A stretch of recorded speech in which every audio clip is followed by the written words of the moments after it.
का दौर थोड़ा लंबा खींचता जा रहा है और ख़ासतौर से मिड कैप और स्मॉल कैप में हालत ख़राब है। एसआईपी इन्वेस्टर्स भी शायद अब गिव अप करने की तैयारी कर रहे हैं। फर्स्ट साइंस है वहाँ पर भी। ऐसे में निवेशकों को क्या करना चाहिए, इस पर बातचीत करने के लिए हमारे साथ बिग मार्केट वॉइसेस में जुड़े हैं आनंद राठी वेल्थ के डिप्टी सीईओ फिरोज़ अजीज़। फिरोज़ जी, गुड आफ्टरनून। क्या करें इस मार्केट में? बहुत लोग कह रहे हैं कि बहुत पेन है, और है भी, ऐसा नहीं है कि सिर्फ कह रहे हैं। एक वन वे सेलिंग रही है मार्केट में पिछले 6 महीने में। आपकी क्या एडवाइस होगी? मेरी पहली एडवाइस तो ये होगी, अनुज जी को सुने, बिकॉज मैं भी वीकेंड पे कभी तो सुन रहा था आपकी कार में बैठ के बता रहे थे अपनी ड्यूटी कर रहे थे, आप कहीं ट्रैवल कर रहे थे, देन यू सेड दैट थोड़ी लोअर लेवल्स पे जाएगी, it is broken it's resistance, मतलब support levels at the bottom.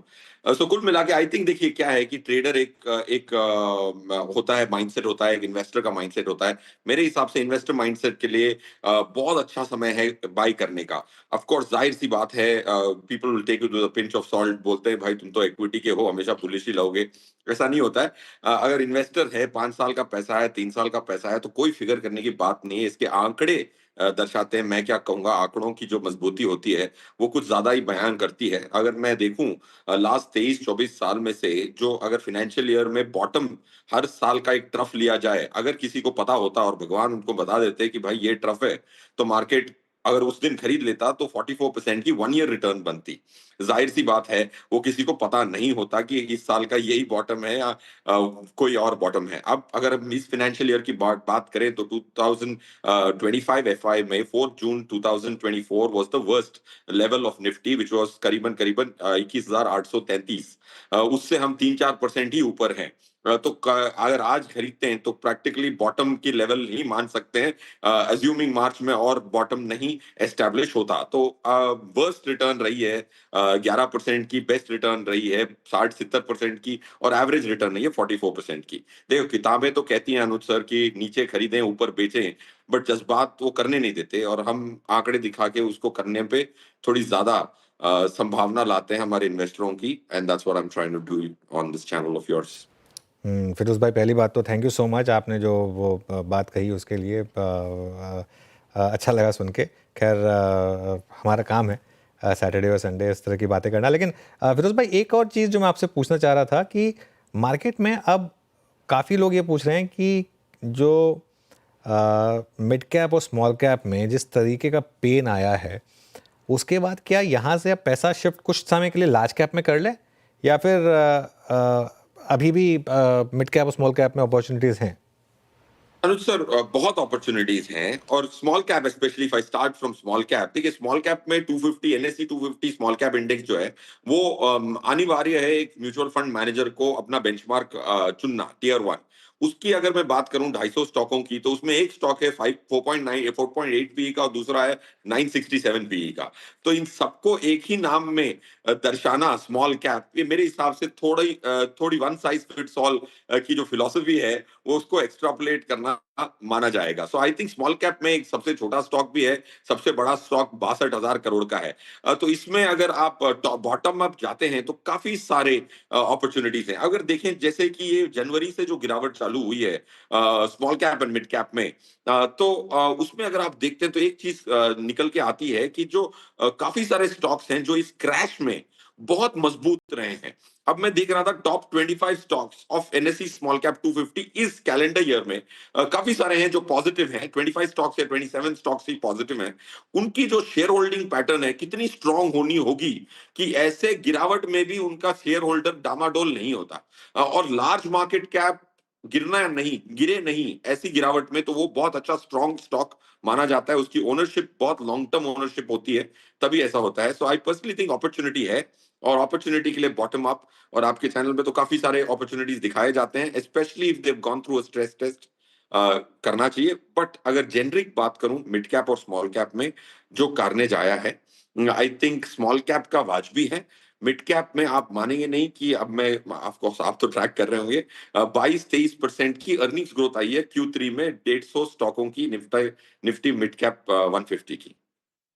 बिल्कुल फिरोज़ जी गुड आफ्टरनून। आपने कहा मौके हैं काफ़ी ज़्यादा, अभी वैल्यूएशन कंफर्ट लग रही है मार्केट में, लेकिन सेक्टर स्पेसिफिक अप्रोच अब कर रखते हैं। कौन से सेक्टर्स अभी आपको अच्छे लग रहे हैं जहाँ पे वैल्यूएशन कंफर्ट है इस गिरावट में और अभी हाथ लगा सकते हैं? देखिए, अगर मैं वैल्यूएशन की बात करूं तो earnings takes precedence, earnings growth takes even more of precedence. अगर वो तो एक देखूं तो निफ्टी फार्मा की, अगर आप इस साल की 9 महीने की अर्निंग्स ग्रोथ देखें तो 397 की अर्निंग्स थी निफ्टी फार्मा की लास्ट ईयर सेम 9 मंथ्स, और इस साल है 508 की, which is nothing but a 27.9% growth. ये अगर आप डिमांड एंड सप्लाई के हिसाब से जाएंगे तो ऑफ कोर्स आज आज आज भी फार्मा डाउन है। मेरे आने से पहले भी फार्मा स्टॉकों का जिक्र हो रहा था। तो मैं कहता हूं अगर आप वैल्यूएशन देख रहे हैं तो बॉटम ट्रफ को पकड़ नहीं पाएंगे, अर्निंग्स को पकड़ें और 6-8 महीने की वेट करें और वो ट्रेंड रिवर्सल होता है। 27.9% अर्निंग्स ग्रोथ ऐसे ही समय में जहां निफ्टी की अर्निंग्स ग्रोथ 9% रही है, which I think is good.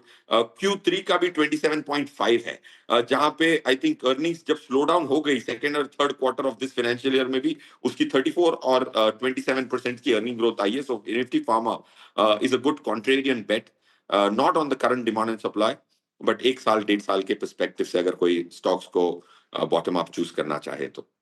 Nifty pharma भी आपको पसंद आ रहा है। सर, हम थोड़ी देर पहले ना एफएमसीजी इंडेक्स पर भी चर्चा कर रहे थे। लगातार हमने देखा है कि उसमें बिकवाली देखने को मिली हमें बजट के बाद स्पेशली। उसके बाद कल 2 दिन से इनफैक्ट कल और आज थोड़ी तेज़ी देखने को मिल रही है, कुछ स्टॉक्स में अच्छे मूव भी देखने को मिल रहे हैं। एफएमसीजी इंडेक्स पर आपकी राय क्या होगी? अभी लग रहा है आपको यहाँ पे बेट लगाई जा सकती है? बिल्कुल एफएमसीजी इंडेक्स में लगाई जा सकती है, क्योंकि देखिए अर्निंग्स ग्रोथ इस साल की ना के बराबर रही है। 1.1% की अर्निंग्स ग्रोथ है निफ्टी एफएमसीजी की। 956 की अर्निंग्स थी लास्ट ईयर सेम क्वार्टर है निफ्टी एफएमसीजी की, और इस साल 956 से अब 966 हुई है, ना के बराबर ग्रोथ आई है। बट ये जो बजट था जो प्रोपेल कर रहा है रूरल डिमांड को, और इंटरेस्ट रेट सेंसिटिव भी माना जाता है एफएमसीजी को, और रेपो रेट कट की जो साइकिल चालू हुई है, अगर 6-8 महीने में और एक या 50 पैसे की रेपो रेट की कट आती है और उसकी ट्रांसमिशन होती है, rate sensitive sectors will benefit, and I think Nifty FMCG can have a large impact, because इनकी रैली नहीं हुई है, इनकी अर्निंग्स ग्रोथ नहीं हुई है।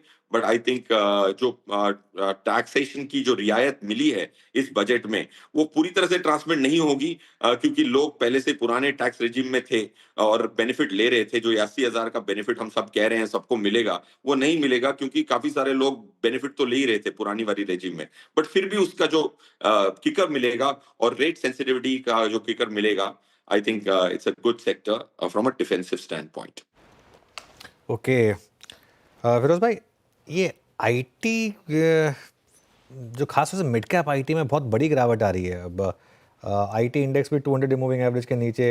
जो यूएस में रिस्क बन रहा है वापस स्टैगफ्लेशन का, क्या बड़ी गिरावट आ सकती है यहाँ पर? और मेरा सवाल ये होगा कि क्या अभी मौका दे रही है वापस री एंट्री का? I think Anuj sir, for what ever its worth, मेरे हिसाब से और थोड़ी पेन बाकी है। ये री एंट्री का अभी भी मौका नहीं है मिड कैप आईटी में स्पेशली।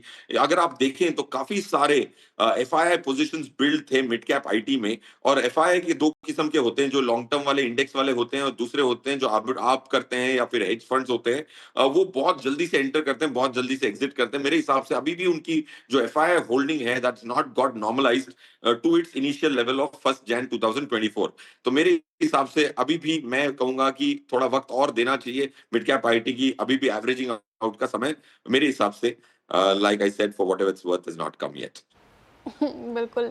बहुत सारे सेक्टर्स की बात की हमने, फिरोज जी, निफ्टी, एफएमसीजी, फार्मा, आईटी, लेकिन एक बड़ा तबका है जो कंफ्यूज रहता है stock market versus mutual fund. और जब मैं मार्केट का पंचनामा भी करती हूँ तो काफ़ी ज़्यादा सवाल आते हैं सोशल मीडिया प्लेटफॉर्म्स पे भी कि अभी जो मूड माहौल है मार्केट का, ऐसे में फाइनेंशियल मार्केट में एंट्री कैसे की जाए, स्टॉक मार्केट के थ्रू या म्यूचुअल फंड के थ्रू? हालांकि आप दोनों कवर करते हैं तो आप ज़्यादा बेहतर तरीके से समझा सकते हैं कैसे एंट्री की जाए फाइनेंशियल मार्केट में। मेरे हिसाब से श्रीजा जी, देखिए क्या है, माइंडसेट की बात है। अगर आप ट्रेडर हैं तो आपके पास तो कोई चारा नहीं है, सो डायरेक्ट इक्विटी ही करनी है आपको। मेरे हिसाब से अगर आप 10 ईयर इन्वेस्टर हैं, आंकड़े कहते हैं कि जैसे हमारे पास काफी सारे क्लाइंट हैं, हमारे पास एक ब्रोकिंग कंपनी भी है, तो हमने देखा कि टॉप 100 क्लाइंट्स जो 10 ईयर कि ओनरशिप जो ट्रांजैक्शन वाइज उन्होंने, समझो कि एक क्लाइंट का मैं कल ही प्रेजेंटेशन कर रहा था, 1012 ट्रांजैक्शन उन्होंने खरीदने के किए हैं और कुल मिला के 300 स्टॉक 300 बार ट्रांजैक्शन किया है सेल का लास्ट 10 साल में। तो अब मैंने ये देखा कि ये अगर हर ट्रांजैक्शन करीबन करीबन 1300 ट्रांजैक्शन उसी दिन निफ्टी पे होते तो क्या होता। तो ये अमीर होते अगर ये सिर्फ निफ्टी करते तो। अगर ये एनालिसिस अगर सब कोई कर लें तो सिर्फ 10% लोग ऐसे निकलेंगे ट्रांजैक्शन वाइज निफ्टी को बीट कर पाने वाले, सिर्फ 10% निकलेंगे। वो 10% जिनका टेम्परमेंट है कि वो निफ्टी को बीट कर पाए, एटलीस्ट निफ्टी को तो बीट कर पाए, वो पहले ही डायरेक्ट इक्विटी करें। बाकी के लिए डायरेक्ट इक्विटी लॉन्ग टर्म के लिए समाधान नहीं है, क्योंकि वो मेजर नहीं करते। ना कि ब्रोकर आपको निफ्टी की अल्फा देता है, म्यूचुअल फंड की अल्फा देखते रहते हैं और खुद की अल्फा कोई कैलकुलेट करने के लिए तैयार नहीं है। जब हमने ये किया, 100 लोगों की हमने सिंपल रैंडम सैंपल लेके की, तो 93% वो under performing are Anand Rathi recommended model mutual funds and 82% under perform Nifty. वो 18 लोग जो निफ्टी को बीट कर रहे हैं वो फिर भी करें, बाकी 82 इस भ्रम में ना रहें कि वो निफ्टी को भी बीट कर रहे हैं। मेजर करें और मैथ से आंसर लें, ना कि मुझसे।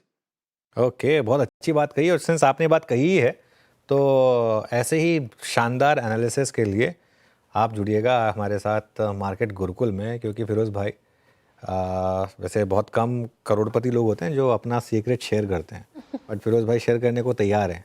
तो वो बता रहे हैं कि कैसे करोड़पति बना जाए। क्यों फिरोज़ भाई, सही कह रहा हूँ ना?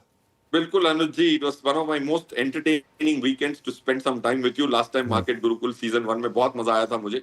आपने मुझे बहुत थॉट प्रोवोकिंग चीजें कही थी, मेरे एस्पिरेशंस बड़े थे।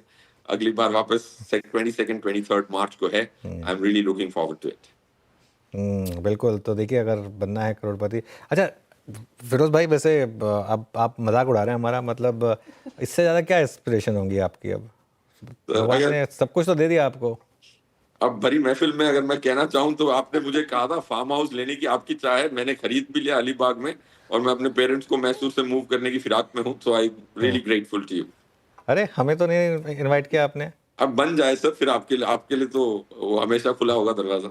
हाँ चलिए, खैर आई एम हैप्पी कि आप ने वो किया, और बिल्कुल आएंगे आपके फार्म हाउस पर भी। खैर एनीवे, ये गुरुकुल में फिरोज जी फिर आने वाले हैं हमारे साथ, और इसमें मेरी हिस्सा एंट्री बने। तो फ्री ना सर? आपकी एंट्रेंस चलिए फ्री कर देंगे वैसे वैसे वीरू सर ने कहा था तुम्हें भी फीस देनी पड़ेगी। हाँ नहीं, वैसे देखिए सीखने की फ़ीस होती है तो इसके लिए, लेकिन चलिए अगर सब कहेंगे तो कर देंगे आपके लिए फ्री। खैर जुड़िएगा आप हमारे साथ, और 22 और 23 मार्च को इस मार्केट गुरुकुल में। फिरोज भाई थैंक यू सो मच आज हमारे साथ जुड़ने के लिए और बात करने के लिए। Thank you sir. चलिए थोड़ा आगे बढ़ते हैं अब मार्केट में, और काम करते हैं कल की